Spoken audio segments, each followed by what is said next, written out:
بسم الله الرحمن الرحيم. نوينا التعليم والتعلم والإفادة والاستفادة والنفع والاندفاع تذكير وتذكر البحث على تمسك بكتاب الله سنة الرسول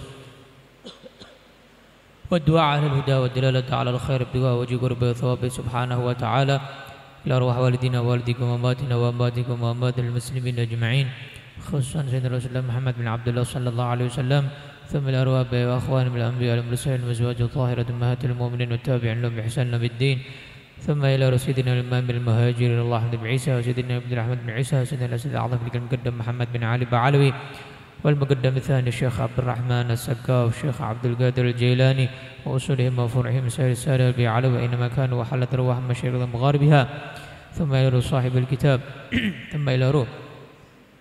ثم إلى إمام مد الأحقاف عمر بن سقاف وشيخ الإسلام عبد الله بن عمر الشاطري وأهل القرآن جعفر بن شيخ خان السقاف عبد القادر بن حسين السقاف عبد القادر بن أحمد السقاف البهادي بن صادق بن شيخ بكر بن سالم البعالي بن سقاف وأصولهم وفروعهم، ثم إلى رسول الجاد محمد بن عدرس بن طاهر وعبد القادر بن عبد الرحمن السقاف والمحمد بن شيخ سقاف بن عدرس بن عبد القادر الحامد والحبيب عبد الله بن محمد الهدار وأصولهم وفروعهم وأزواجهم وإخوانهم والمنتسبين إليهم أجمعين، ثم إلى صاحب الحضر المقام الحبيب عمر بن حسن الجفري وحسن بن عبد الرحمن المساوي وابن سالم بن محمد الطاهر وأصولهم وفروعهم، ثم إلى صاحب الكتاب الشيخ يوسف بن إسماعيل النبهاني والشيخ اللحجي وأصولهما وفروعهما وشيخهما تلاميذهما والمنتسبين إليهم أجمعين، أن الله يعد درجاتهم في الجنة كثير مثوباتهم إلى الله حسناتهم ينفعنا بهم ويدعنا بركاتهم وأسرارهم وأنوارهم وعلومهم ونفحاتهم في الدنيا والآخرة، والله سبحانه وتعالى يفتح علينا وعليكم فضل العارفين فقنا في الدنيا علم التأويل ويهدنا إلى سواء السبيل ويجعلنا وإياكم علماء أتقياء صلحاء نجباء،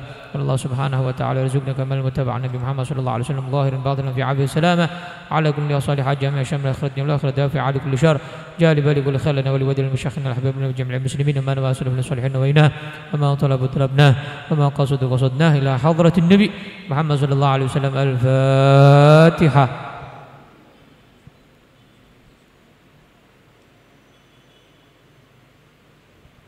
آمين.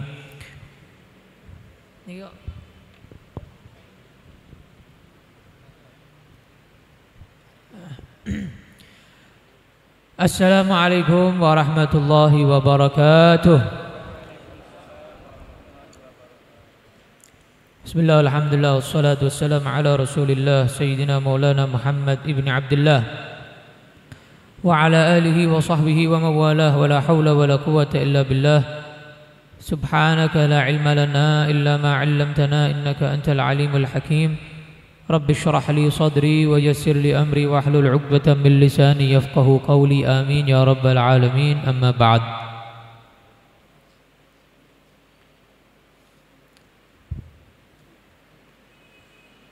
Alhamdulillah, thumma alhamdulillah.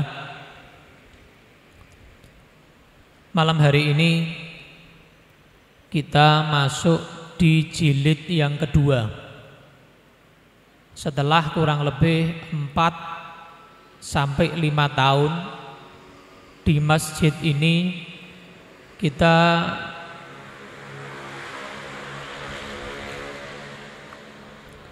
rutin mengkaji syama'il kepribadian, hal-hal yang berkaitan tentang Nabi Muhammad sallallahu alaihi wasallam dalam kitab Wasailul Wusul ila Syama'ilir Rasul, tulisan susunan daripada karya daripada Syekh Yusuf bin Ismail An-Nabhani rahimahullahu ta'ala wa nafa'ana bihi wa bi'ulumihi fid dharaini amin. Kita sampai ke jilid yang kedua. Jilid pertama selesai. Enggak tahu jilid kedua ini 5 tahun juga apa enggak tahu. Yang jelas jilid pertama kita selesaikan dalam waktu 5 tahun. Dulu dari seminggu sekali, 2 minggu sekali, sampai sebulan sekali. Ya Bang ya?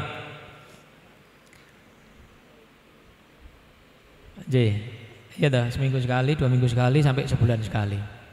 Sekarang sebulan sekali. Di jilid yang kedua ini kita akan masuk pada pembahasan bab yang keempat. yaitu qala al-musannif rahimahullahu taala wa nafa'na bihi wa bi 'ulumihi fid dharain amin ila an qala al-babur rabi', bab yang keempat, fi sifati akli Rasulillah sallallahu alaihi wasallam, dalam membahas sifat cara makan Nabi Muhammad sallallahu alaihi wasallam dan makanan apa yang dimakan oleh Nabi, makanan yang dimakan dan cara makan. Yang kedua, wa syurbihi, dan cara minum Nabi Muhammad sallallahu alaihi wasallam dan juga apa saja yang diminum Nabi Muhammad sallallahu alaihi wasallam. Yang ketiga, wa naumihi, dan tidurnya Nabi Muhammad sallallahu alaihi wasallam. Nabi kalau tidur itu caranya bagaimana? Berapa jam? Nunggu ngantuk atau pas ada jadwalnya tidur walaupun nggak ngantuk? Itu nanti akan kita bahas semuanya.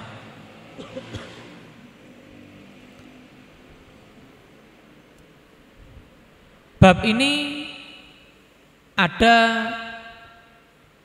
8 bab. Jadi di dalam bab keempat ini masih terbagi lagi menjadi 8 bab. Nanti akan kita bahas satu persatu 8 bab itu.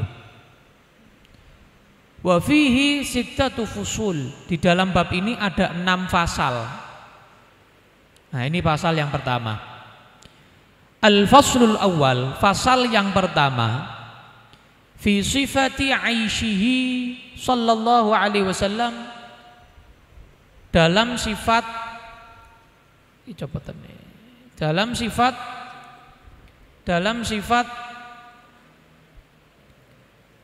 cara hidup Nabi Muhammad sallallahu alaihi wasallam sampai beliau wafat. Bagaimana cara hidupnya Nabi, kehidupan Nabi sampai beliau wafat, itu akan kita bahas. Kemudian di pasal ini juga membahas wa khubzihi, dan makanan beliau yang mana dari gandum. Karena orang Arab makanan pokoknya dari gandum. Kalau kita Indonesia beras, padi, pari. Biasanya dalam bahasa Arab khubzun itu artinya roti, ya, di kamus bahasa Arab tuh khubzun artinya roti.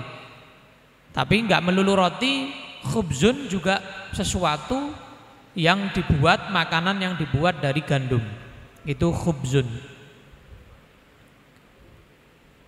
An Simak bin Harbin rahimahullahu taala qal, dari seorang tabi'in yang bernama Simak bin Harb, beliau berkata, qala sami'tu Nu'man bin Bashir, saya mendengarkan Nu'man bin Bashir. Nu'man ini anak atau bayi pertama yang lahir setelah Nabi Muhammad hijrah ke Madinah. Shallallahu alaihi Nabi. Jadi kalau kita mau tahu, setelah Nabi hijrah ke Madinah, sahabat Ansor yang pertama kali lahir, ya, bayi yang pertama kali lahir dari sahabat Ansor itu siapa namanya? Ini namanya Nu'man bin Bashir. Nu'man bin Bashir, bayi yang pertama kali lahir dari sahabat Ansor setelah Nabi Muhammad hijrah ke kota Madinah. Nu'man bin Bashir radhiyallahu anhuma, ayahnya sahabat, anaknya sahabat. Yaqul, dia berkata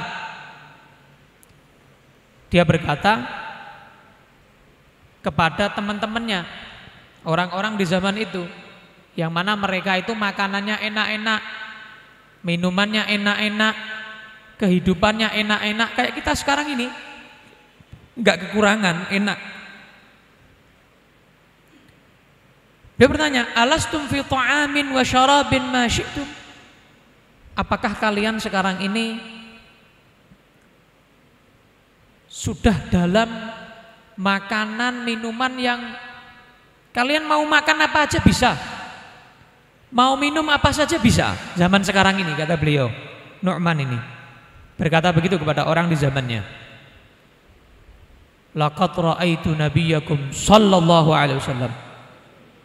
Sungguh dulu saya melihat nabi kalian, junjungan kita Nabi Muhammad sallallahu alaihi wasallam, ma yajidu minad daqal ma yamla'u batnah. Nabi tidak pernah kenyang walaupun dari jenis kurma yang paling jelek. Tidak pernah Nabi Muhammad kenyang, itu tidak pernah. Ceritanya Nabi Muhammad kenyang itu enggak pernah. Walaupun kata beliau dari jenis kurma yang paling jelek. Ente cari kurma yang paling welek, ente tuh risih makannya, jijik makannya, jijai, ndak kolu, ndak kolu itu ndak doyan, ndak mau makan aja ndak enak gitu, ndak seneng. Ini Nabi kok dari yang kurma yang sedengan, menengah, apalagi yang premium, yang mahal, dari yang jenis paling rendah aja, paling jelek aja Nabi nggak pernah kenyang dengan itu, nggak pernah. Shallallahu ala Nabi Muhammad. Shallallahu ala Nabi Muhammad. Tapi jangan ente bayangkan kayak kita ini kalau kekurangan makanan itu kita busung lapar, betul nggak? Ya nggak? Oke.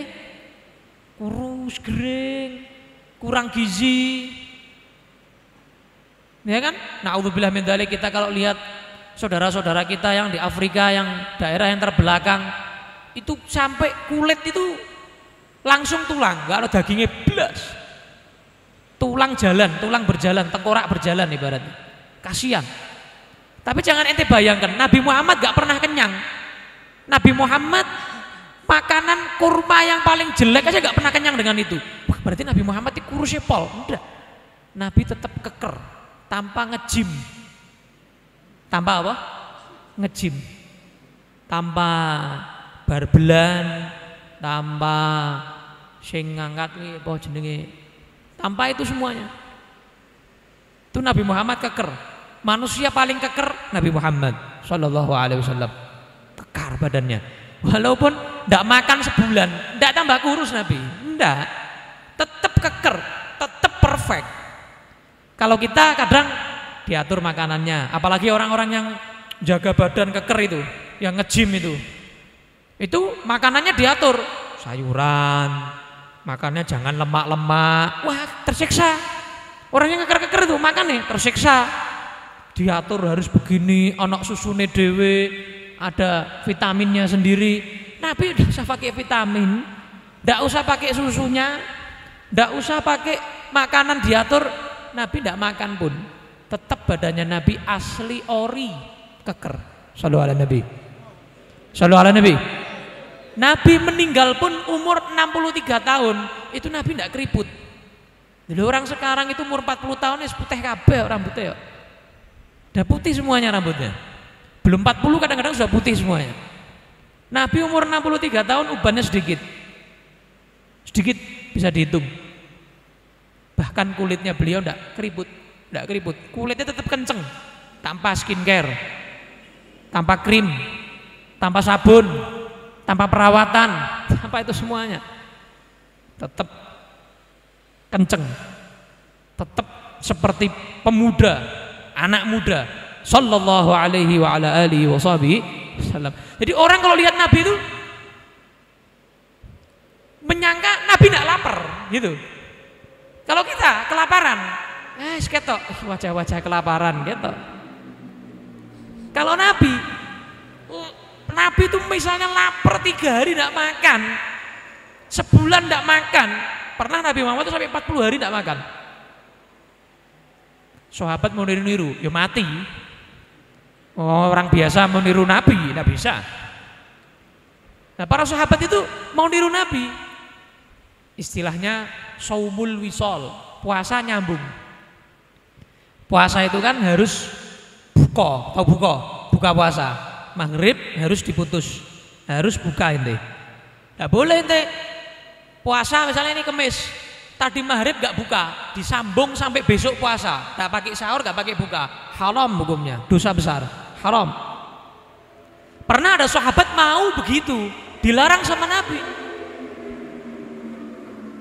dilarang sama Nabi. Nabi bilang, hayahnya saya, keadaannya saya ini lastu kahayatikum, keadaan saya, fisik saya, batin saya, zahir saya itu beda sama fisik batin kalian, beda Drun.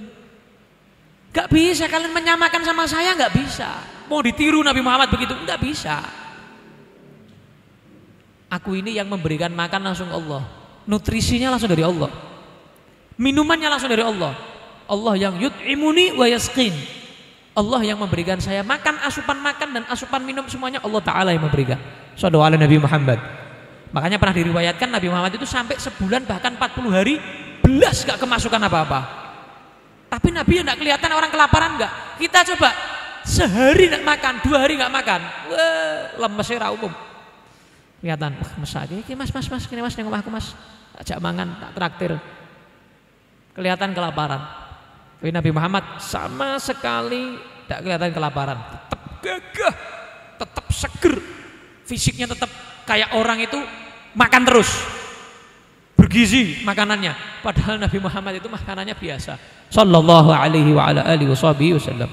Sallallahu ala Nabi Muhammad. Pernah diriwayatkan dari Sayyidina Anas bin Malik radhiyallahu anhu, Sayyidah Fatimah, Siti Fatimah radhiyallahu anha pernah datang membawa roti buatannya sendiri. Siti Fatimah itu kalau buat roti, buat sendiri, numbuk sendiri. Jadi dari gandum ditumbuk. Orang zaman dulu ndak ada bakery ora ono, urung ono. Lalu sekarang kan tinggal pesen, ya toh, langsung pesen.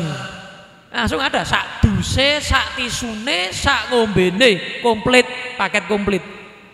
10.000, 15.000 komplit. Zaman dulu makan roti enggak ada. Jarang orang beli roti, buat. Zaman dulu buat. Jadi istri zaman dulu sama istri zaman sekarang lebih kesel istri zaman dulu. Lebayangno. Zaman sekarang itu ono frozen food. Frozen foodnya enggak, bumbu itu sudah ada frozen food. Jadi bumbu sop tinggal nyemplung ketok, enggak pakai ngiris ini, enggak pakai ngulek, enggak pakai sudah. Ya enggak? Betul ora? Saestu kok? Betul. Jadi zaman sekarang istri itu enggak serepot istri zaman dulu, enggak. Suami pun juga begitu, sama. Zaman dulu tuh repot uripnya, hidupnya, tapi orang zaman dulu ya gak ngersulo. Orang sekarang kok ngersulo. Istri baru sedikit gitu minta pembantu. Enggak pakai pembantu enggak mau. Bahkan ada ajaran baru. Ajaran sing rodok mentah. Jadi ngajine kurang tuntas, enggak tuntas ngajine. Memfatwakan istri itu enggak wajib bikinkan kopi. Istri itu tidak wajib nyusui anak. Istri itu tidak wajib nyucikan baju. Istri itu tidak wajib menyapu, ngepel. Ono sing ngomong ono. Ini fikih mentah ini. Paham? Paham tuh? Ketahuilah, kowe nek krungu wong ono sing ngomong ngono, mbuh lanang mbuh wedok, itu fikih mentah. Fikih apa? Mentah. Justru orang perempuan itu mencuci baju, masak, nyapu, ngepel, ngurus anak, nyusui anak, melahirkan anak, itu adalah bentuk ibadahnya yang menyebabkan pintu surga prasmanan, pilih mau yang mana masuk surga, bismillah. Itu yang menyebabkan kamu nanti itu masuk surganya bukan satu pintu. Perempuan itu nanti prasmanan, pilih nih mau masuk pintu yang mana ini, bebas. Pintu surga ada banyak, mau masuk yang mana bebas. Yang menyebabkan kamu masuk surga dengan pintu yang diprasmanan kayak gitu, Itu. Kok malah ini loh Siti Fatimah buat sendiri, buat ayahnya Nabi Muhammad SAW. Malah pernah Siti Fatimah itu sampai luka kalau numbuk. Mbok kira ora kesel kok. Numbuk begini loh. Pernah enggak tahu? Mbok wong saiki jek ngerti apa ora gitu tumbukan. Tumbuk begini, gandum ditumbuk Mas ya. Tumbuk begini sampai halus. Sekarang kan cuma pencet blender.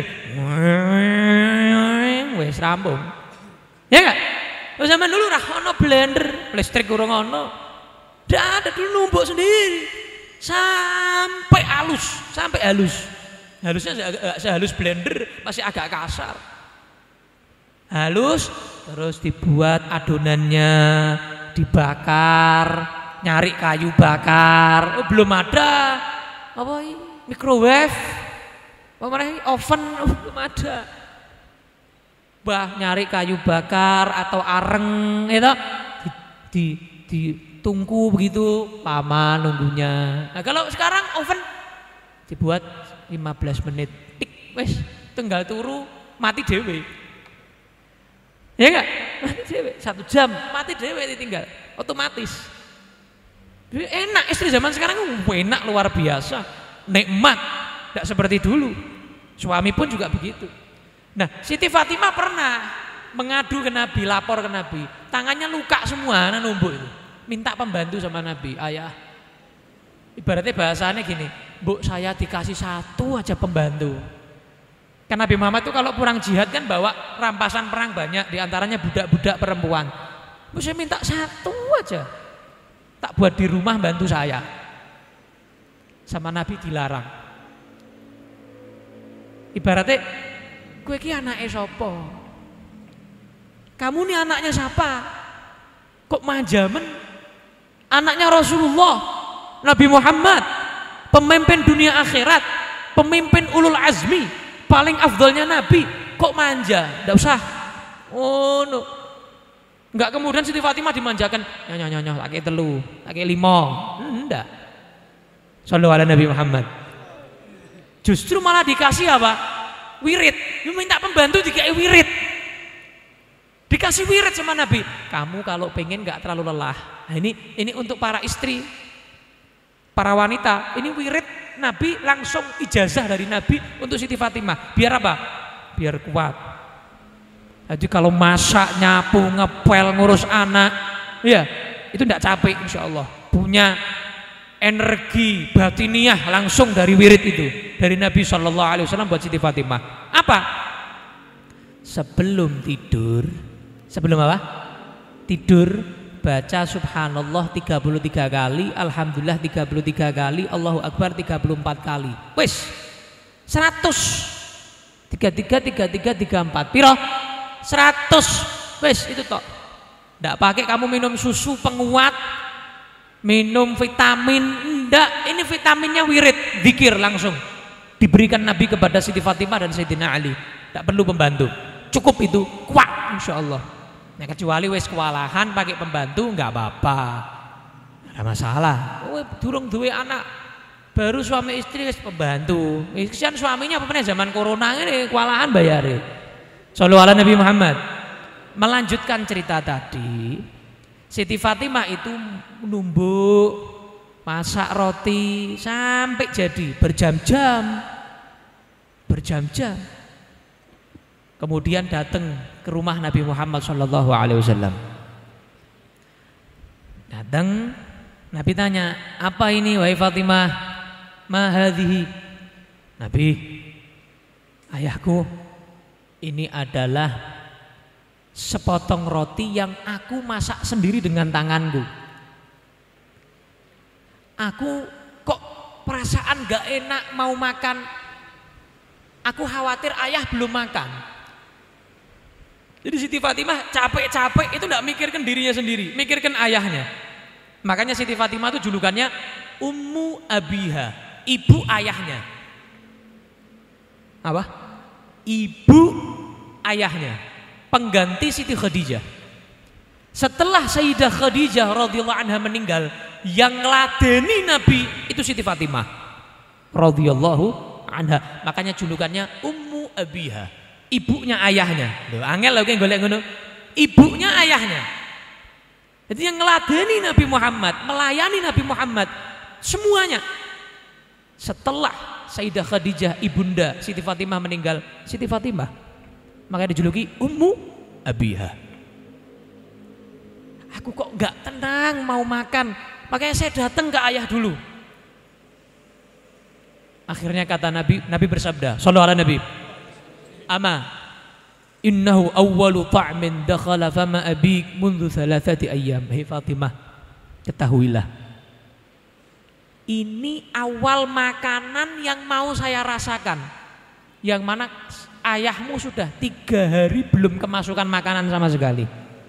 Telung dino drun, sedino rak mangan wis susah. Nggih Pak nggih. Sehari loh, kok sehari, setengah hari loh wes bingung golek warung, setengah hari bingung nyeplok, nganu godok mie. Ini 3 hari Nabi Muhammad tak makan, tak bingung. Datang putrinya menyatakan ini makanan yang mau ayah incipi pertama kali setelah 3 hari belum mencipi makanan sama sekali. Sallallahu alaihi wa ala alihi wasallam. Makanya Sayyidah Aisyah radhiyallahu taala anha beliau berkata, lam yashba' sallallahu alaihi wasallam qat. Nabi Muhammad tidak pernah seumur hidup jadi Siti Aisyah mulai nikah sama Nabi itu gak pernah lihat Nabi Muhammad kenyang sama sekali. Siti Aisyah istrinya Nabi, jelas paling ngerti tentang Nabi. Setelah saya menikah sama Nabi ini, saya nggak pernah lihat Nabi Muhammad kenyang sama sekali sampai Nabi meninggal. Nabi meninggal di dalam pangkuan siapa? Siti Aisyah radhiyallahu taala anha. Sayyidah Aisyah. Kata Sayyidah Aisyah, maka yas'alu ahlahu ta'aman wa la yashtahi. In at'amuh akal, wa ma at'amuh gabil, wa ma sagauh syarib. Nabi Muhammad itu tidak pernah minta makan. Minta makan itu tidak pernah.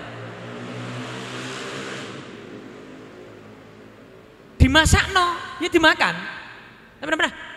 Masak iya, tidak pernah. Buat ini ya, tidak pernah begitu. Dimasakkan sama istrinya, jadi istrinya harus peka. Ya. Istrinya harus apa? Peka. Nah istrinya Nabi dilalah ya peka, masya Allah. Radhiyallahu anhun. Nah kalau dipraktekkan sekarang, wallahu a'lam bu, arti bojomu kok modelnya piye arti aku. Kalau peka, kamu nggak pakai minta, kamu pulang atau kamu mau berangkat kerja, cemepak kabeh, sarapan siap. Kamu mandi, setelah mandi mau berangkat kerja sudah siap semuanya. Mau pulang kerja siap, peka. Nah istri itu harus punya sifat peka. Nek rak peka, repot. Angel, wes angel. Ya. Sallu ala Nabi. Angel. Jadi harus punya sifat apa? Peka. Nah itu, Nabi tidak pernah minta masak no ini ya. Kok gak masak, kenapa? Enggak. Dimasak no, ya alhamdulillah dimakan. Itu tidak pernah kasinan, enggak. Kurang asin, enggak. Tidak pernah. Ya yang ada ya dimakan. Yang minuman yang disiapkan ya diminum. Tidak pernah Nabi itu protes, nyacat, komen itu tidak pernah. Yang ada dimakan. Masya Allah. Ada orang kayak gini. Ini istimewa ini. Sallallahu ala Nabi Muhammad. Wah luar biasa. Luar biasa. Makanya Allah puji akhlaknya dalam Al-Quran. Kayak gini kok. Sama keluarganya kayak gini, luar biasa. Nah pertanyaannya, Nabi Muhammad ini miskin, fakir. Apakah takdirnya memang fakir? Terpaksa lah, ibaratnya ittirori. Yes, Nabi mau tidak mau fakir, miskin begitu. Atau memang keinginan Nabi Muhammad sendiri pribadi pengen miskin atau fakir? Jawabannya adalah apa? Keinginan beliau sendiri menjadi orang fakir. Bukan karena mau nggak mau. Loh kok bisa Habib? Iya, karena Allah pernah nawari Nabi Muhammad Sallallahu Alaihi Wasallam. Pernah. Malaikat Jibril alaihissalam diperintahkan Allah turun. Jibril, sampaikan kepada kekasihku Muhammad Sallallahu Alaihi Wasallam. Sebut nama Nabi, sholawat drone. Medit. Ya, sholawat ala Nabi. Sampaikan kepada kekasihku Muhammad. Oh, pelempem. Sampaikan kepada kekasihku Muhammad. Kalau dia mau seluruh gunung bukit yang ada di Makkah pengen aku jadikan jadi emas untuk dia, tak jadikan emas untuk dia semuanya. Menjadi lebih kaya daripada Nabi Sulaiman alaihis salam. Dan tawarkan kepada dia, mau jadi lebih hebat kerajaannya dari Nabi Sulaiman atau mau jadi hamba yang fakir. Kasih pilihan. Turun, tawari Nabi. Ketika ditawari Nabi Muhammad, aku tidak mau semua itu. Aku pengen jadi hamba biasa yang fakir, yang miskin. Masya Allah. Jadi kefakiran Nabi, kemiskinan Nabi itu bukan ittirori, terpaksa memang mau nggak mau, memang fakir miskin, enggak. Tapi Allah sudah menawarkan ke Nabi, mau nggak lebih dari Nabi Sulaiman? Nabi nggak mau. Tapi Nabi keinginan sendiri, keinginan beliau sendiri, pribadi beliau pengen jadi orang fakir. Sallallahu alaihi wa ala alihi wasallam. Bahkan sampai beliau meninggal, sering Habib sampaikan kan, Nabi Muhammad meninggal masih punya utang. Masih punya utang sama orang Yahudi. Yang jadi jaminannya apa? Yang digadaikan sama Nabi, baju besinya yang kemarin dulu, yang kemarin terakhir dibahas. Baju besinya digadaikan. Baju besinya digadaikan sama Nabi. Sampai beliau meninggal belum lunas itu. Sallallahu alaihi wasallam. Jadi beliau miskin sampai beliau meninggal. Nah, manusia itu terbagi menjadi 4 dalam kaya atau miskin, terbagi menjadi 4. Dan ulama juga berbeda pendapat, mana yang lebih mulia, lebih afdol di sisi Allah, orang miskin yang sabar atau orang kaya yang bersyukur. Tak ulangi, mana yang lebih afdol? Orang miskin yang sabar, nerima. Fakir sabar dia, terima apa adanya, qanaah. Atau orang kaya raya tapi bersyukur. Infaknya, wakafnya, sedekahnya, dan lain sebagainya. Membantu orang, suka begitu, hartanya buat begitu. Afdol mana? Miskin sabar, kaya syukur. Di sini ulama berbeda pendapat. Ulama berbeda pendapat. Sebagian ulama menyatakan afdol orang kaya yang syukur daripada orang miskin yang sabar. Loh kenapa? Iya, karena orang miskin ya mau nggak mau sabar. Lemeh apa meneh we? Meh ngopo? Meh protes ya tetap miskin, kan begitu. Mau berontak tetap fakir, kan begitu. Nah dia mau nggak mau. Tapi orang kaya yang bersyukur, loh dia kan bisa aja pelit, ya nggak? Dia kan bisa aja kufur, nggak bersyukur. Cuman dia malah bersyukur dengan harta yang banyak melimpah ruah, dia malah bersyukur. Banyak infak, banyak sedekah, banyak wakaf begitu. Jadi ini bukan mau nggak mau kalau orang kaya bersyukur, tapi memang usaha, ikhtiar. Tapi kalau orang miskin ya mau nggak mau sabar. Nah, ini alasan ulama yang menyatakan apa? Kaya syukur lebih baik daripada miskin sabar. Nah, yang kedua, golongan yang kedua ulama menyatakan, oh nggak bisa begitu. Lebih afdol miskin yang sabar daripada kaya syukur. Kenapa? Nabi Muhammad SAW itu miskin. Jadi orang miskin itu ada panutannya, ada contohnya, ada uswatun hasanahnya Nabi Muhammad SAW. Jadi ya lebih afdal orang miskin daripada orang kaya yang bersyukur. Semua punya dalil. Yang ini punya dalil, yang itu punya dalil. Tinggal kowe dadi wong apa? Jadi wong miskin ya sing sabar. Yang ikut pendapat itulah yang menyatakan miskin sabar lebih afdal. Kamu orang kaya, ya jadilah orang kaya yang bersyukur, mengikuti pendapat orang kaya bersyukur lebih afdal daripada orang miskin yang sabar. Nah, kembali ke tadi, orang itu manusia terbagi menjadi 4. Pertama,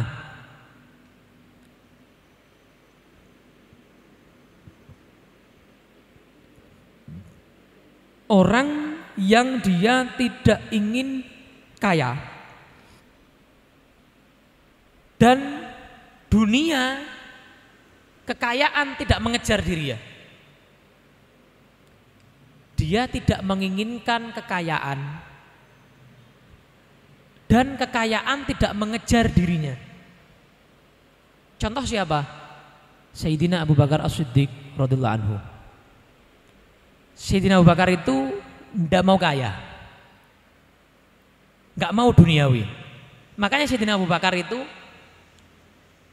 masuk Islam, punya kekayaan miliarder atau triliuner mungkin ya. Punya harta 40.000 dirham. Itu semuanya dihabiskan untuk menebus budak yang Islam, menebus tebusan yang mana dia masuk Islam, buat nebus. Buat bebaskan orang muslim yang terdolimi. Habis hartanya buat itu. Itu yang pertama. Dan dunia nak mengejar-ngejar Sayyidina Abu Bakar. Yang kedua, orang yang tidak ingin kekayaan, tidak ingin duniawi kekayaan, tapi kekayaan dunia mengejar dirinya, dikejar. Contoh siapa? Sayyidina Abdurrahman bin Auf radhiyallahu anhu. Sayyidina Abdurrahman bin Auf itu sedekahnya luar biasa, tapi sedekahnya juga luar biasa. Dihabiskan kaya lagi, dihabiskan kaya lagi, dikejar sama dunia. Sugih terus, tidak pernah walaupun hartanya habis balik lagi, kaya lagi begitu. Contoh juga Sayyidina Umar Ibn Khattab saat beliau menjadi khalifah, wah luar biasa. Wilayah Islam tambah luas. Kekayaan Islam tambah kaya, dunia mengejar beliau. Tapi beliau tidak pengen, dunia tidak pengen, tidak mau. Sayyidina Umar tidak mau. Gitu. Contoh Nabi Sulaiman alaihis salam. Nabi Sulaiman itu paling sugihnya Nabi itu Nabi Sulaiman. Paling rajanya Nabi Sulaiman. Ya enggak? Sering Habib ceritakan. Apa yang Nabi Sulaiman itu ndak anak buahnya itu apa? Semua anak buahnya Nabi Sulaiman. Semua pasukan Nabi Sulaiman, tentaranya Nabi Sulaiman. Tapi Nabi Sulaiman tiap hari makannya itu roti kering tanpa lauk. Raja loh ini. Punya segalanya loh. Tiap hari makanannya roti tanpa lauk, tanpa kuah, roti kering loh. Kalau sekarang baru dilantik sudah alpat. Ya enggak? Ono. Ya. Baru dilantik rumahnya sudah top misalnya. Sudah. Nabi Sulaiman alaihissalam pakaian dalamnya, bukan pakaian kerajaannya. Pakaian kerajaan memang Beda. Pakaian dalamnya beliau itu kainnya kasar. Alah ibaratnya awake dhewe kaos oblong ngono lho. Kasar. Bukan terus merek sing regane 500.000 sak yuta, ndak. Kain kasar. Jadi kalau beliau melepas pakaian kerajaan, itu kayak orang paling miskin. Nabi Sulaiman ini, makanannya makanan paling orang miskin, pakaiannya paling orang miskin, padahal paling raja loh. Alaihis, nah itu. Jadi beliau tidak pengen kekayaan, tapi dunia mengejar beliau. Dunia yang mengejar beliau. Yang ketiga, ambisi untuk kaya, ambisi untuk mendapatkan dunia, dan dunia juga mendatangi dirinya. Dia ngejar dunia, dunia juga datang pada dirinya. Contoh siapa? Ya contoh banyak ini, oke. Orang kaya-kaya yang ambisi itu, nah itu banyak. Khalifah Bani Umayyah, Khalifah Abbasiyah, itu begitu, ambisi mendapatkan kekayaan dan kekayaan mendatangi mereka, kecuali Sayyidina Umar bin Abdul Aziz radhiyallahu anhu. Makanya beliau dijuluki khalifah yang kelima. Sayyidina Umar bin Abdul Aziz radhiyallahu anhu. Nah, beliau sendiri Sayyidina Umar juga untuk pribadinya susah, zuhud. Padahal khalifah tapi paling zuhud. Sama tadi Nabi Sulaiman, paling raja, paling zuhud. Jadi tidak menafikan orang kaya bisa zuhud, enggak. Orang zuhud itu enggak harus miskin. Orang zuhud itu yang penting dunia tidak ada di hatinya, titik. Wis, itu sudah. Kadang orang miskin tidak punya apa-apa, itu bisa enggak zuhud. Kenapa? Karena dunia dalam hatinya. Dia pengen kaya, ambisi, cinta dunia, eman-eman sama harta. Bisa orang miskin banget itu tidak zuhud, bisa. Walaupun tidak ada hartanya sama sekali. Jadi zuhud itu bukan pada harta, uang, dunia, enggak. Dalam apa? Hati.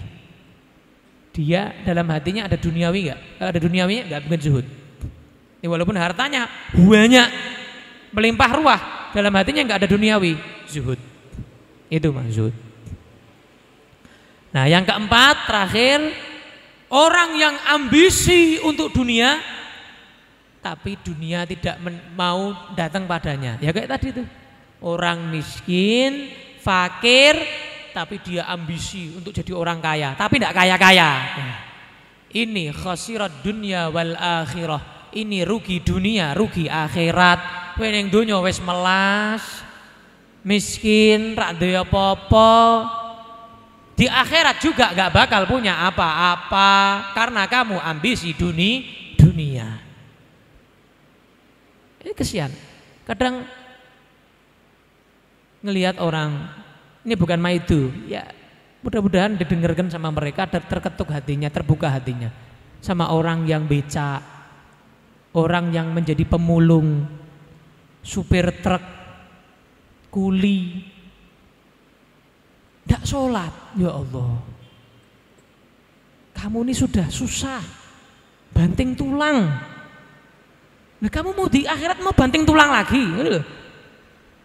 Sudah repot kayak gini di dunia, kamu kerjanya banting tulang kayak gitu, tidak kaya-kaya, tidak sugih-sugih, masih kamu sama akhirat itu nggak ngejar akhirat. Wah, ya repot kamu. Bisa naudzubillah, dunia akhirat banting tulang, dunia akhirat rugi kamu. Kayak yang Allah katakan dalam Al-Quran, khasirat dunya wal akhirah, dzalika huwal khusranul mubin. Itu sebenar-benarnya kerugian itu. Dunia akhirat sengsara. Dunia akhirat sengsara. Naudzubillah min dzalik. Nah, jadi kalau kita di dunia merasa sengsara, jangan kejar dunia, kejar akhirat. Walaupun kita di dunia ini enak, kejar akhirat, jangan kejar dunia. Karena kita yang kekal itu di mana? Di akhirat, bukan di dunia. Nah, insyaallah pertemuan yang akan datang kita akan lanjutkan lagi apa makanan Nabi, menu makanannya. Kalau tadi kan bab kenyang, bab lapar. Kalau ini besok Menu makanannya Nabi itu apa sehari-hari. Insyaallah akan kita lanjutkan di pertemuan yang akan datang. Wallahu alam. Itu ada hadiah berapa? 6 buku. Buku terjemahan dari saya. Amit Pak.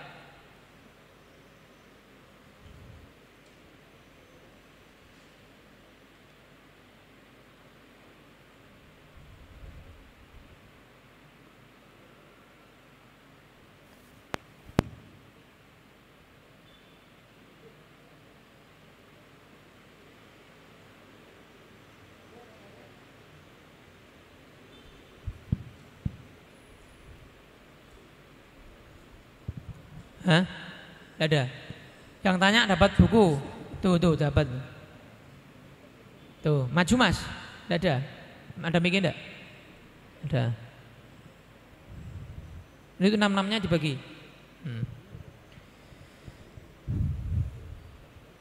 Monggo. Mati. Maju aja Mas.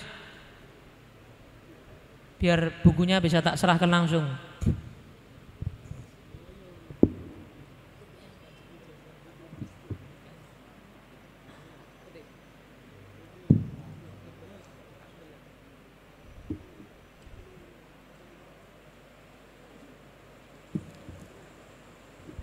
Maju pakai ini tidak apa-apa.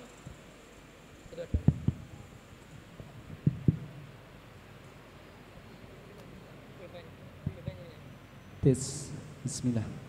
Assalamualaikum warahmatullahi wabarakatuh. Bib, saya mau nanya. Tempo hari saya bermimpi, yaitu memimpikan seseorang akhwat. Walaupun kita itu jarang kontakan banget, malah kontekan. Tapi beliau hadir di mimpi saya.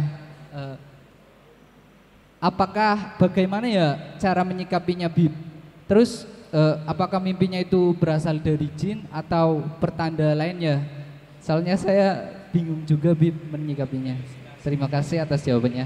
Assalamualaikum warahmatullahi wabarakatuh, Bib. Waalaikumsalam warahmatullahi wabarakatuh. Nah ini biar cepat nikah ini.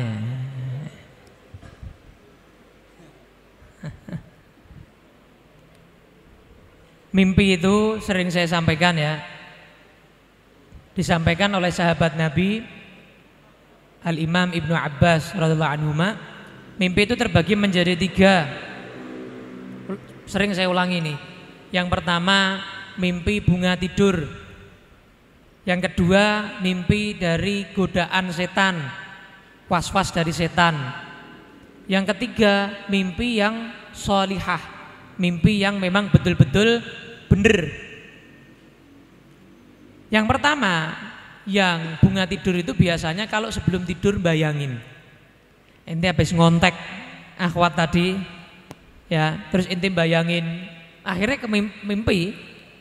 Jadi maknanya apa, Beb? Orang no maknane. Nggak ada takwilannya. Itu karena kamu bayangin sebelum tidur. Makanya lebih baik jangan bayangin, tapi lakuin aja, nikah aja. Gimana?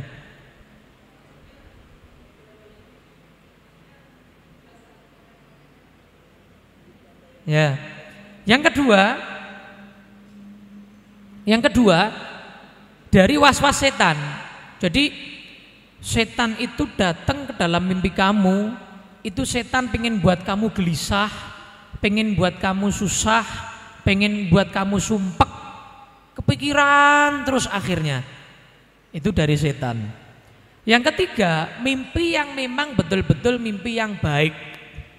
Nah, mimpi yang benar, yang hak, yang baik itu adalah melihat cara tidur dan sunnah-sunnahnya tadi itu. Tidurnya caranya bagaimana, menghadap mana, baca doa atau enggak, baca zikir atau enggak, tidurnya jam berapa. Itu mempengaruhi kebenaran mimpi kamu. Jadi silahkan kamu pilih dari 3 ini.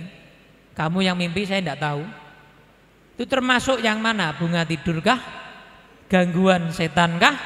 Atau memang mimpi yang hak, yang benar? Mungkin pertanda itu jodohnya kamu. Ya siapa tahu. Tapi kalau lewat pacaran ya ora ya. Dengan cara yang haram, bukan.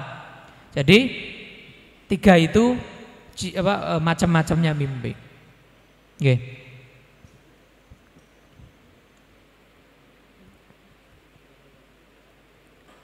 Bagaimana saat sholat jamaah tapi imamnya tidak sempurna menutup aurat? Perempuan mukenanya di bawah dagu. Apakah makmum sholatnya sah? Tidak sah. Ya, jangan jadi makmumnya seorang yang mana tidak menutup aurat. Tidak sah. Jangan jadi makmumnya itu kelihatan, jangan jadi makmumnya. Nanti sudah sholat selesai diingatkan nanti. Mbak, saya kok kelihatan tadi dagunya kebuka, Mbak ya? Kan dagu itu kan termasuk daripada aurat sholat. Diingatkan amar ma'ruf nahi mungkar. Itu dapat hadiah itu. Siapa itu? Yang tanya ini dapat hadiah. Nanti bisa menghubungi Pak Saiful. Siapa lagi? Oh. Ente. Saya mau tanya, Bu. Assalamualaikum warahmatullahi wabarakatuh. Nama saya Stanto dari Fakultas dari Fokmi juga, Bib. Ini yang saya mau tanyakan, bagaimana Rasulullah memanajemen finansial dalam keluarganya? Soalnya kemarin saya habis debat dengan teman saya, anak Fakultas Manajemen juga. Nah, saya akan bertanya pada Habib, bagaimana Rasulullah memanajemen finansial dalam keluarganya? Terima kasih. Kalau Rasulullah SAW itu nggak pakai kalkulator kayak kita. Jadi ente kalau kalkulator kehidupan Nabi tidak masuk kalkulator. Sama kayak sebagian di antara kita. Banyak ini survei membuktikan. Contoh saya, Ana. Pondok Darul Ilm itu. Pondok itu. Santrinya banyak yang gratis. Ya. Yang bayar pun bayarnya itu 300.000. Itu pun sedikit yang bayar 300.000. Kebanyakan bayarnya 100.000, 150.000, tidak sampai 300.000. Yang bayar 300.000 pun ya nunggak, nggak tepat waktu. Padahal coba mbok bayangke, ente tak kasih uang 300.000, ente makan sebulan cukup? Kalkulator, cukup enggak? Enggak cukup. Ente makan sebulan 300.000, enggak cukup. Kalkulator ya. Tapi subhanallah pondok ya mangan terus sih. Sehari 3 kali anak pondok santri-santri saya tuh. Sehari 3 kali makan, listrik ya hidup terus. Airnya ya minumnya air galon. Itu tidak masuk 300.000, serak mlebu blas sih. Pemenang 100.000. Itu kalau di kalkulator tidak masuk. Nah itu contohnya begitu. Jadi tidak semua kehidupan itu bisa mbok kalkulator, mbok manajemen ke ora. Itu cuma ilmu yang kamu pelajari di kuliahan itu ilmu. Bagus ilmunya Allah, bagus pelajari. Cuman tidak bisa kadang di dalam fakta prakteknya itu berbeda. Tidak masuk di akal kadang-kadang. Kadang orang yang sebulan gajinya 1,5 juta itu bisa lebih bahagia dari yang sebulan gajinya 6 juta. Tidak masuk di akal secara kalkulator. Subhanallah. Ya Allah yang ngatur Allah. Karena kebahagiaan itu juga rizki. Uang ya rizki, kebahagiaan rizki, ketenangan rizki, ya kan? Ketenangan rizki itu rizki semua dari Allah Subhanahu wa ta'ala. Jadi tidak bisa zaman Nabi itu di kalkulator itu tidak masuk. Lebokno manajemen itu tidak masuk. Tidak sama kalkulator itu pondok tadi itu tidak masuk. Apalagi yang besar seperti itu, misalnya biaya jihad, perang Badar pedang piro tok, kuda berapa tok. Ya subhanallah ya menang ya. Kalau secara strategi perang kan ya entek 300 lan wong 1000. Ya entek bis. Tapi subhanallah kadang tuh kalkulatornya Allah tuh lebih canggih, memang lebih canggih. Dan selalu begitu. Jadi tidak masuk, hitungan otak kita tidak masuk. Itu hebatnya. Buku, dia bertanya. Tadi itu saya itu, nah itu mau tanya itu. USM juga. Assalamualaikum warahmatullahi wabarakatuh, Bib. Waalaikumsalam warahmatullahi wabarakatuh. Bib, saya mau bertanya, ada dua. Yang pertama adalah berkaitan dengan bagaimana sih Rasulullah menyikapi dengan Siti Khadijah yang memang usianya lebih tua daripada Rasulullah ketika dalam kehidupan keluarga. Karena kan seringkali ini kan menjadi salah satu masalah dalam keluarga juga ya, Bib ya. Karena usia yang perempuan juga lebih tua daripada usia yang laki-laki, kan begitu. Nah, terus yang kedua, ketika kita mencoba untuk istiqomah, Bib, saya pernah juga mencoba untuk istiqomah dan ada yang bilang salah satunya itu juga merupakan nafsu kita. Kita selalu puasa, kita mencoba istiqomah ketika kita sholat dan lain sebagainya, mengerjakan sunnah dan lain sebagainya. Apakah itu iya merupakan suatu nafsu kita untuk ke ke agama istilahnya begitu ya, ke ukhrawinya kita. Terima kasih. Yang pertama tadi apa? Perbedaan umur. Ya, yang jauh itu. Yang waktu Rasul bersama dengan Siti Khadijah. Siti Khadijah itu bagaimana, Bib? Nah, jadi sebetulnya masalah umur dalam rumah tangga itu tidak begitu ngefek. Tidak begitu ngefek. Janda perawan tidak begitu ngefek. Janda gadis tidak begitu ngefek. Tapi memang dianjurkan kalau kamu jomblo menikah dengan gadis. Memang. Cuman tidak menutup kemungkinan Nabi juga mengizinkan sebagian sahabatnya menikahi janda, gitu ya.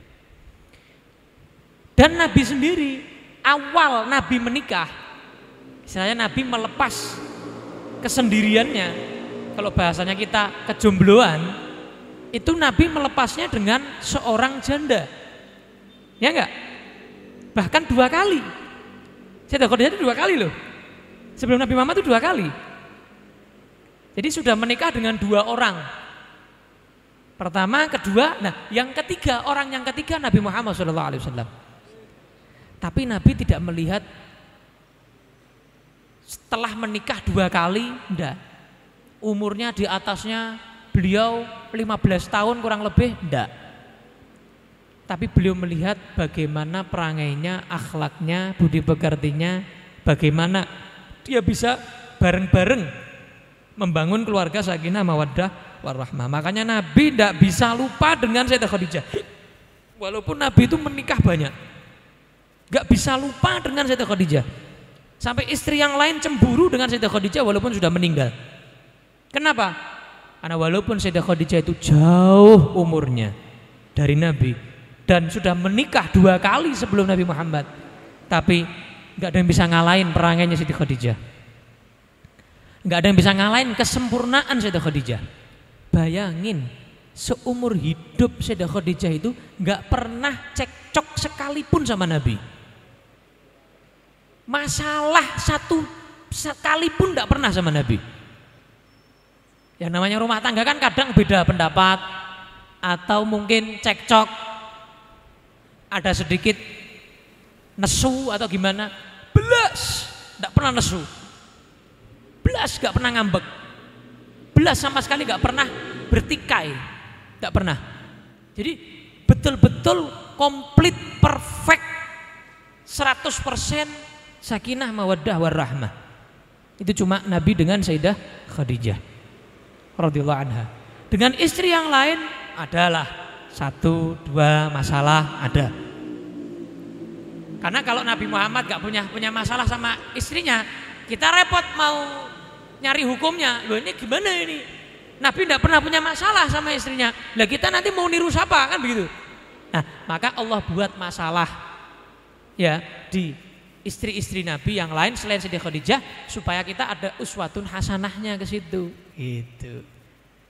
Orang-orang yang ditolak, lamar ditolak, Nabi pernah ngelamar ditolak. Biar apa? Kowe ana contone, ngono lho, Drun.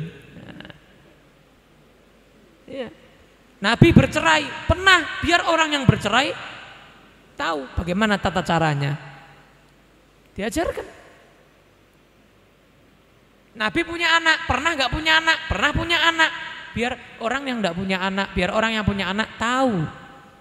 Semua fase kehidupan, jenis macam kehidupan itu Nabi pernah ngalamin. Ente susahnya kayak apa? Problemnya ente jutaan. Nabi pernah ngalamin semuanya, bahkan lebih. Apa problemnya ente? Apa masalahnya kamu? Sebutkan ke ana. Semua Nabi pernah. Tak jelas minta ceritakan sama ente. Nabi pernah.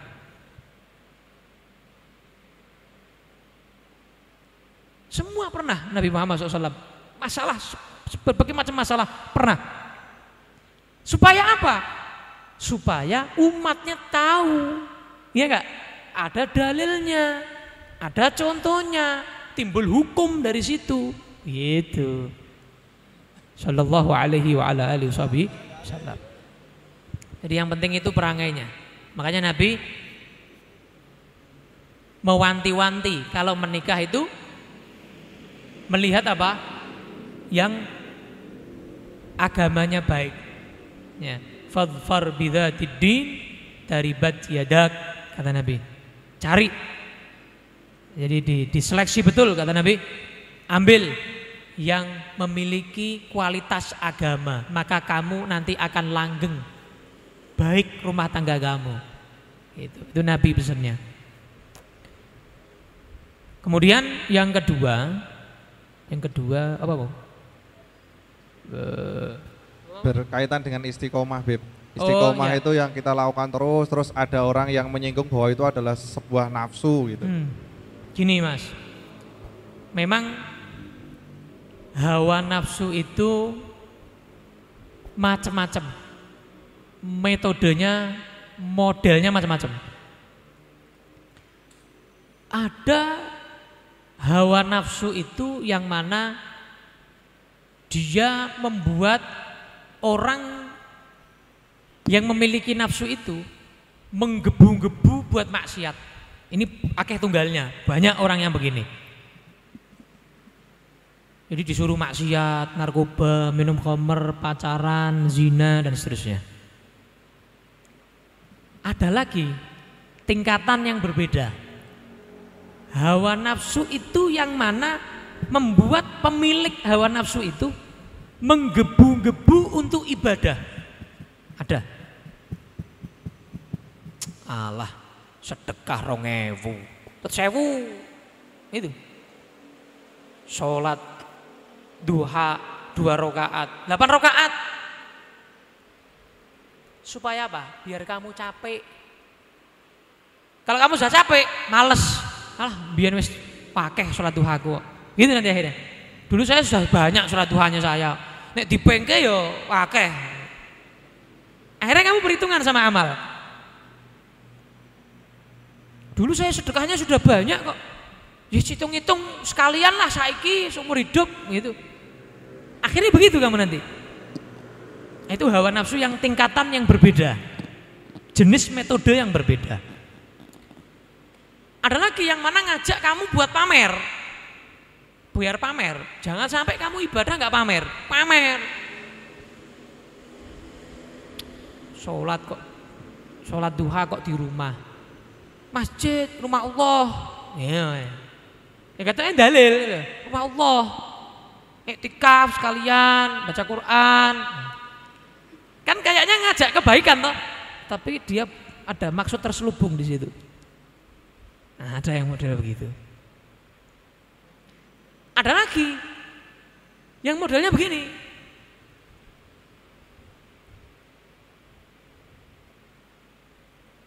Kamu diajak buat berbuat yang mubah karena dia pegel sama kamu. Diajak yang haram enggak mau terus. Oh, ini enggak bisa yang haram langsung ya. Ki mubah sik wae. Yang mubah dulu. Makan misalnya tambah kurang mangan sak menit tok kurus kering mangan sing akeh makannya banyak.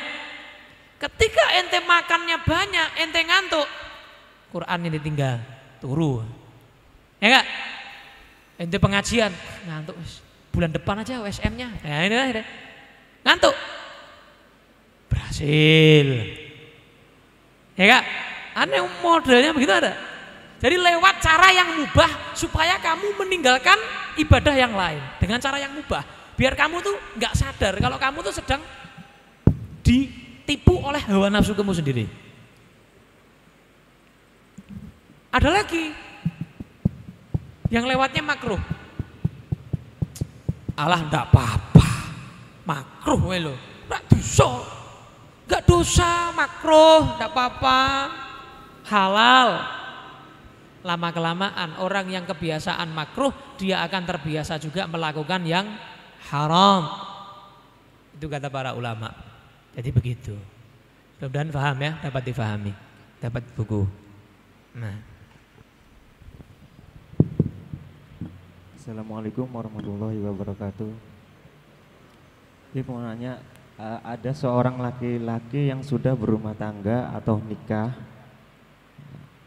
menafkahi istrinya salah satu termasuk kan kewajiban ya Bib. Di masa pandemi ini banyak pekerja yang diistirahatkan bahkan yang diberhentikan. Otomatis biaya untuk makan sehari-hari butuh. Kebetulan seorang laki-laki ini diberhentikan dari kerjanya. Terus di sisi lain orang tuanya sedang sakit. Kemudian seorang laki-laki ini minta restu atau ridho kepada orang tuanya untuk bekerja atau berusaha untuk mencari nafkah, tidak diridhoi. Ini menyikapinya bagaimana, Bib? Terima kasih. Assalamualaikum.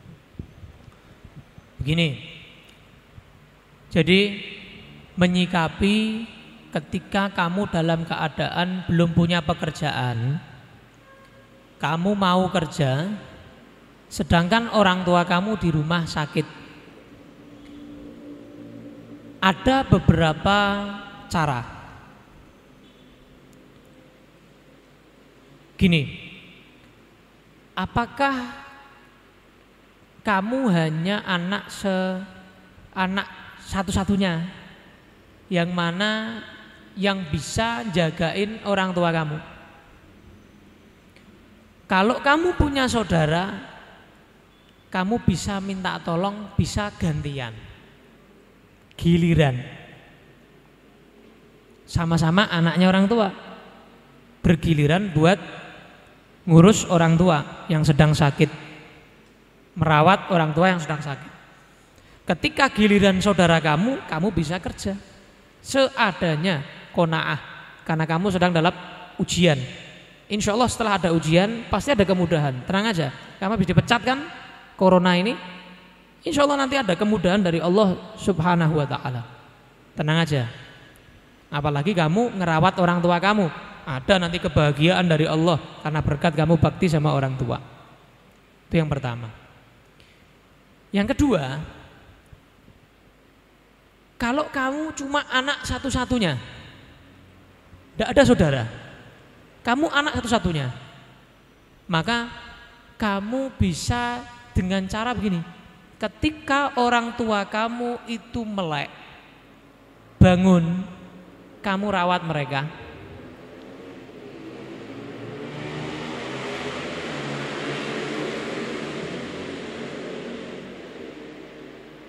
Ketika mereka lagi tidur, kamu bisa nyambi kerja. Atau kalau zaman sekarang lebih mudah lagi, online. Ya enggak? Online bisa. Jadi reseller, dari apa bisa. Contohnya ada zaman dulu. Zaman dulu ada di hadis yang sahih di Riyadhus Shalihin, ada orang yang seperti itu. Jadi ketika malam orang tuanya tidur, dia kerja. Dia sudah titen ngerti titen. Titen itu sudah titen itu apa? Titen itu perhatian. Jadi perhatikan sama dia. Jam sekian itu bapak sama ibu bangun. Sebelum jam segitu dia sudah di rumah. Ada. Dia kerja. Ketika dia sudah hampir jam bapak ibunya itu bangun, biasanya dia sampai di rumah. Dia sudah di sampingnya. Jadi bapak dan ibunya tahu. Kalau minta bantuan, minta tolong, sudah di sampingnya anaknya. Jadi kamu yang pinter-pinter jadi anak, buat bakti sama orang tua, bisa diatur kok. Hidup ini gampang, jangan dibuat ruwet, ya. Jangan dibuat pikiran, ya. Malah mumet, malah nggak jadi semuanya akhirnya, nggak jalan semuanya. Dua lagi, pas, siap. Pertanyaan yang kelima, bagaimana cara istri menyadarkan suami supaya tidak main game terus tanpa menyakiti hati?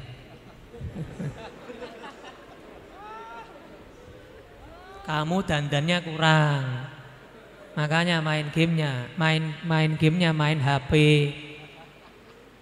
Kalau kamu dandannya wangi, menarik, ya itu termasuk ibadah. Seorang istri menarik di hadapan suami, lebih menarik dari Mobile Legend, lebih menarik dari game-game itu yang ada di HP. Insya Allah suami kamu HP-nya saleh ke, ya ditaruh HP-nya. Kamu nanti yang dimainin sama suami, enggak, bukan HP. Ini kadang-kadang istri itu sebelum menikah sama orang tuanya enggak diajari cara melayani suami. Akhirnya bingung. Akhirnya seadanya, ya habis masak ya enggak pakai minyak wangi, ya enggak mandi. Kamu tuh habis masak dari dapur, bau berambang, bau ini, mandi lagi. Ini sabunnya habis, beli lagi. Yang wangi, di hadapan suami yang wangi. Jangan kalau keluar pengajian wangi, rapi, bedaan, dandan, ya. Di rumah tidak menarik, dasteran, bolong telu, ya.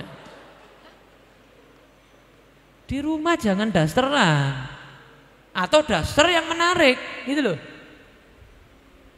Pakaian yang menarik suami, bambu mambu, pakaian nggak menarik, wajahnya nggak menarik, suaminya main game. Kamu nggak menarik kok, nggak ngerayu juga, ya lebih merayu game. Tapi kalau kamu ngerayu, menarik dari segi aroma, tutur kata, fisik, insya Allah HP taruh. Kalau bisa dimatiin HP-nya, biar nggak ganggu kamu sama istri kamu. Gitu. Mudeng turun ya. Jomblo rak mudeng gitu ya.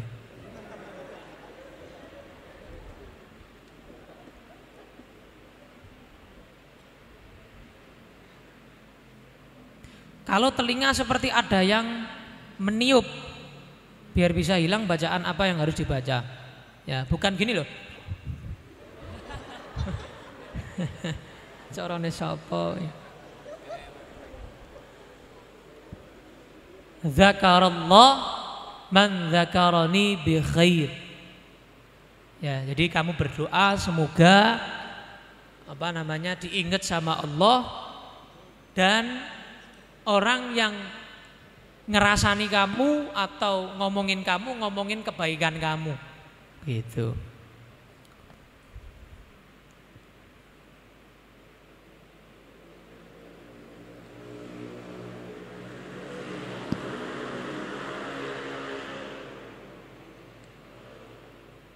Nih, ada pertanyaan terakhir.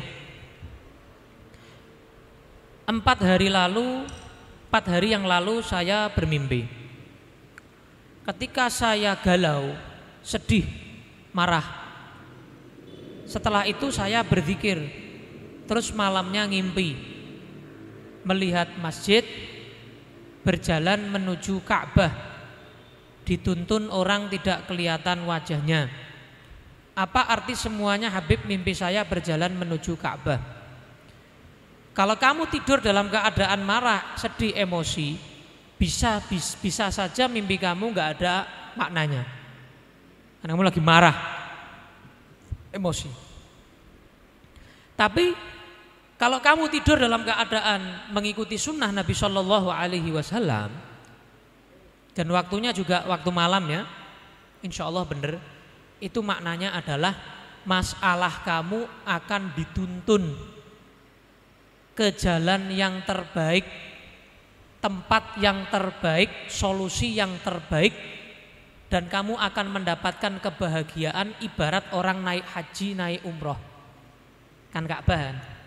Insya Allah sebentar lagi kemarahan kamu, kegalauan kamu akan ada yang nuntun, karena dalam mimpinya tadi ada yang nuntun ya ke masjid tadi, itu rumah Allah, ibaratnya nuntun ke jalan Allah, keridhaan Allah. Dan juga bahagianya seperti orang yang melihat Ka'bah secara langsung, mendatangi Ka'bah secara langsung. Itu makna mimpi kamu ketika mimpi kamu dalam keadaan tidurnya mengikuti sunnah. Kalau mimpi tidur ya tidak ada maknanya. Itu semua dapat buku, nanti datang ke depannya. Minta sama Pak Saiful. Bismillahirrahmanirrahim. Alhamdulillahirabbil alamin. Allahumma shalli wa sallim ala sayyidina Muhammadin fil awwalin. Shalli wa sallim ala sayyidina Muhammadin fil akhirin. Shalli wa sallim ala sayyidina Muhammadin fi kulli waqtin wa hin. Shalli wa sallim ala sayyidina Muhammadin hatta tarithal arda man 'alayha wa anta khairul warithin.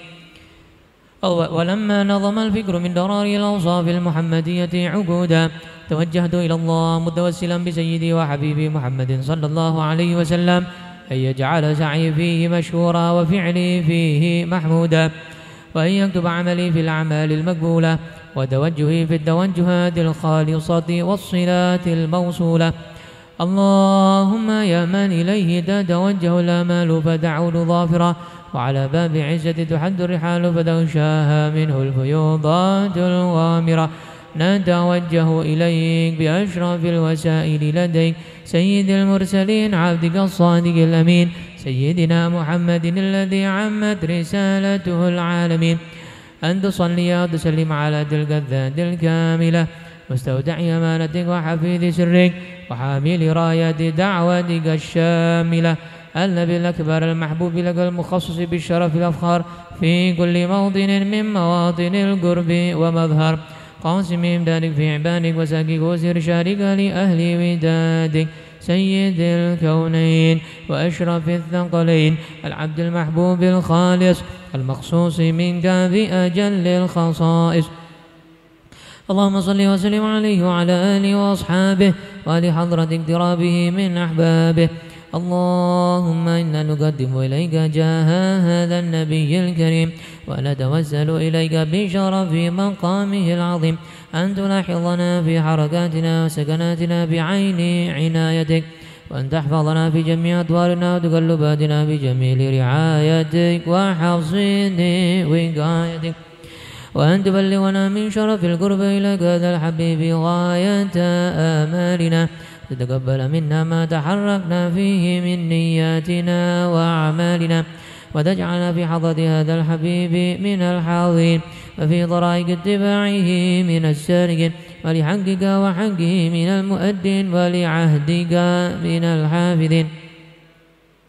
اللهم إن لنا أتباعا في رحمتك الخاصة فلا تحرمنا، وذنونا جميلة هي وسيلتنا إليك فلا تخيبنا، آمنا بك برسولك وما جاء به من الدين، وتوجهنا به إليك مستشفعين أن تقابل المذنب منا بالغفران، والمسيء بالإحسان، والسائل بما سأل، والمؤمل بما أمل، وأن تجعلنا ممن نصر هذا الحبيب ووازره ووالاه وظاهره، وعم بركة وشرف بجهد أولادنا ووالدينا وأهل قدرنا ووالدينا وجميع المسلمين والمسلمات والمؤمنين والمؤمنات في جميع الجهات، وأدم راية الدين القائم في جميع الأقطار منشورة، معالم الإسلام الإيمان بأهلها معمورة معنى وصورة، واكشف اللهم كربة المكروبين، واقض دين المدينين، واغفر للمذنبين، وتقبل توبة التائبين، وانشر رحمتك على عبادك المؤمنين أجمعين، واكفي شر المعتدين والظالمين، وابسط العدل بولاد الحق في جميع النواحي والأقطار، وأيدهم بتأييد من عندك ونصر على المعاندين من المنافقين والكفار، واجعلنا يا ربي في الحسن الحصين من جميع البلايا، وفي الحرز المكين من الذنوب والخطايا، وأدبنا في العمل بطاعتك وصدق في خدمتك قائمين، وإذا توفيتنا فتوفنا مسلمين مؤمنين، واختم لنا منك بخير أجمعين. وصلي وسلم على هذا الحبيب المحبوب للأجسام والأرواح والقلوب، وعلى آله وصحبه ومن إليه منسوب، وآخر دعوانا الحمد لله رب العالمين. سبحان ربك رب العزة عما يصفون، وسلام على المرسلين، والحمد لله رب العالمين. بسر أسرار الفاتحة.